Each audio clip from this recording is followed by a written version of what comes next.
নমস্কার, আমার শুভাকাঙ্ক্ষী বন্ধুগণ ও আত্মীয়স্বজনদের আজ আমি একটি সুন্দর ফুল ডালিয়া গাছের পরিচর্যার তৃতীয় ভাগ নিয়ে উপস্থিত হয়েছি। এর আগে এই গাছের চারা প্রতিস্থাপন ও ফাইনাল পটিংয়ের ভিডিওগুলো আপনাদের সামনে নিয়ে এসেছিলাম এক এক করে। এখন ডালিয়া ফুল গাছের খাবার ও তার পরিচর্যার কিছু কথা বলবো এবং গাছটিকে যে আমি খাবার কিভাবে দিই সেটাও করে দেখাবো। তাদের ফাইনাল পটিংয়ের এই প্রথম আমি খাবার দিচ্ছি। গাছের খাবার অর্থাৎ সার ও জল খুবই গুরুত্বপূর্ণ। জল কম বা বেশি হলেই গণ্ডগোল। কম হলে গাছ শুকিয়ে যাবে, পাতা শুকিয়ে যাবে, বৃদ্ধি হ্রাস পাবে, ঠিক মতন বেড়ে উঠবে না। ফুল যে আছে সেই ফুলেরও বৃদ্ধি সেরকম হবে না। আবার বেশি হলে মূলের পচন ঘটে, মৃত্যু পর্যন্তও হতে পারে। তবে ডালিয়া গাছ অন্য গাছের তুলনায় একটু জল পছন্দ করে। মাটি দেখবেন যাতে কোনো সময় শুকিয়ে না যায়। টবে যখন ফাইনাল পটিং করবেন টবের সাইজ মিনিমাম 8 থেকে 10 ইঞ্চি রাখবেন, 12 ইঞ্চি হলে খুবই ভালো হয়।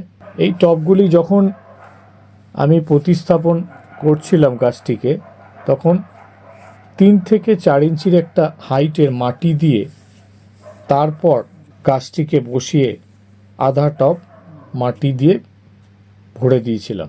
বাকি অংশটা খালি রেখেছিলাম এই কারণে যে পরবর্তীকালে যখন আমি খাবার দেব তখন এই খাবারটাকে দেওয়ার পর মাটি দিয়ে চাপা দেব। 7 দিন পর পর এই গাছে আপনাদের ফাঞ্জিসাইড এবং নিম তেল 10 থেকে 12 দিন অন্তর বা 2 সপ্তাহ অন্তর নিম তেলের একবার করে স্প্রে করে দেবেন। এছাড়া আপনারা একতারা অন্যান্য কিছু আমি স্প্রে কথা বলব সেগুলো করবেন যাতে গাছে কোনো পোকামাকড় না লাগে। নিয়মিত হয় সকালে বা বিকেলে যখন রোদ পড়ে যায় তখন জল দেবেন। যেদিন স্প্রে করবেন সেদিন আপনারা গাছে জল দেবেন না। গাছটি যেন কমপক্ষে 4 থেকে 6 ঘন্টা সূর্যের আলোক পায় এরকম স্থানেই রাখবেন। গাছটি দেখবেন সূর্যের আলোর দিকে ওরা হেলে পড়ে। আপনি অপোজিট দিকে রাখলেই গাছ আবার সূর্যের আলোর দিকে হেলবে, তখন ওই বেঁকা অংশটা আবার সোজা হয়ে যাবে। আর একটি উপায় করতে পারেন, প্যাকাটি বা বাঁশের কঞ্চি দিয়ে তাকে সাপোর্ট দিয়ে রাখবেন। এতদিন গাছটি ভি কম্পোস্ট মানে ভার্মি কম্পোস্ট, গোবর সার এইসব যেগুলো মাটির সাথে ছিল সেই খাবার খেয়েই বেঁচে ছিল। আজ একটি আমি মিশ্র সার এদের জন্য তৈরি করেছি। এই মিশ্র সারটি এবারে জৈব এবং অজৈব সারের মিশ্রণ দিয়েই তৈরি করেছি।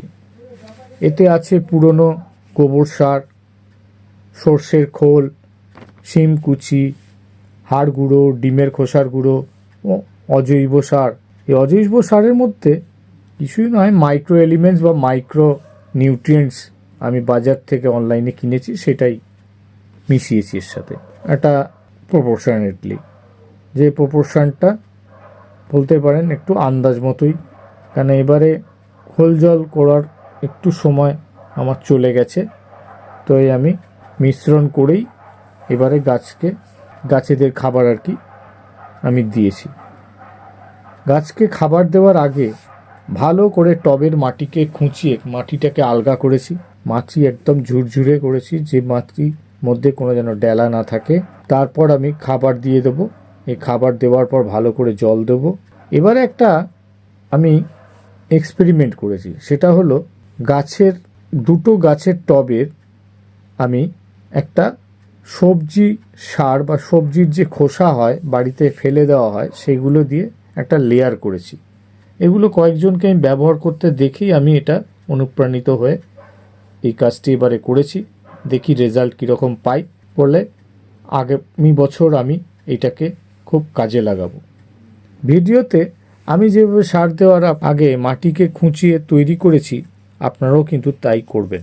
সার আপনারা কখনোই দিনের প্রখর সূর্যের আলোকে দেবেন না, বিকেলে রোদ্দুর পড়ে যাওয়ার পর আপনারা দেবেন। আপনারা কতগুলি কথা এই গাছকে যখন পরিচর্যা করবেন মনে রাখবেন। ছোট গাছ যদি আপনি থাম পটে কিনে নিয়ে আসেন তখন সেই গাছটিকে একটি থালার মধ্যে রেখে সেই পাত্রের পাশে বালি রেখে জল দিয়ে দেবেন। এই টবগুলো থেকে যখন মূল বেরিয়ে আসবে তখন তাদের 4 থেকে 6 ইঞ্চি টবে প্রতিস্থাপন করবেন, তার আগে নয়। তারপর দেখবেন 10 থেকে 15 দিন বাদে এই গাছটি যখন বড় হয়ে উঠবে তখন আপনি এদেরকে মিনিমাম 10 ইঞ্চি টবে, পারলে 12 ইঞ্চি টবে গাছগুলোকে সব প্রতিস্থাপন করবেন। এই প্রতিস্থাপনটি হচ্ছে ফাইনাল প্রতিস্থাপন। প্রথম প্রতিস্থাপনের পর সাধারণত খাবার দেওয়ার প্রয়োজন হয় না।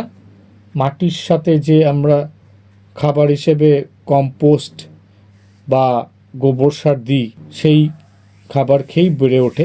ডালিয়ার ফাইনাল পটিংয়ের পর তাকে একবার হিউমিক অ্যাসিডের পাতলা জল করে সেই মিশ্রণটিকে চারিদিকে দিয়ে দিতে হবে।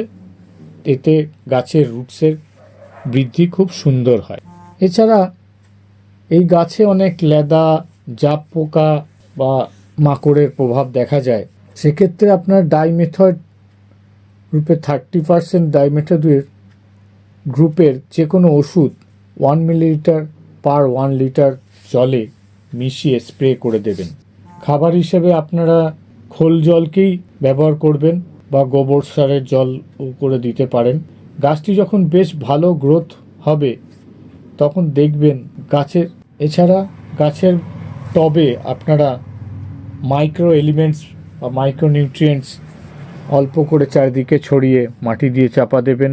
এতে গাছের ফুল সুন্দর হবে। কুঁড়ি যখন ফুটতে শুরু করবে তখন সার দেবেন না। গাছটিকে যথাসম্ভব রোদে রাখার চেষ্টা করবেন। আজ এখানেই শেষ করলাম। ভিডিওটি ভালো লাগলে লাইক করবেন, শেয়ার করবেন। অন্য কোনো টিপ যদি আপনাদের জানা থাকে কমেন্ট বক্সে শেয়ার করুন, মতামত জানান আমার ভিডিও কেমন লাগছে আপনাদের। আমি রেসপন্স খুবই কম পাই। নতুন ভিডিওগুলি যাতে সহজেই আপনার কাছে পৌঁছে যেতে পারে তার জন্য বেল আইকনটি প্রেস করুন ও আমাকে সাবস্ক্রাইব করে উৎসাহিত করে তুলুন। ডালিয়া গাছের ফুলগুলি যখন ফুটবে তখন আমি আবার আপনাদের সামনে এই ভিডিও নিয়ে আসব, আপনাদের নিশ্চয়ই দেখাবো। এখন আজকের মতন আপনাদের কাছ থেকে বিদায় নিচ্ছি। নমস্কার।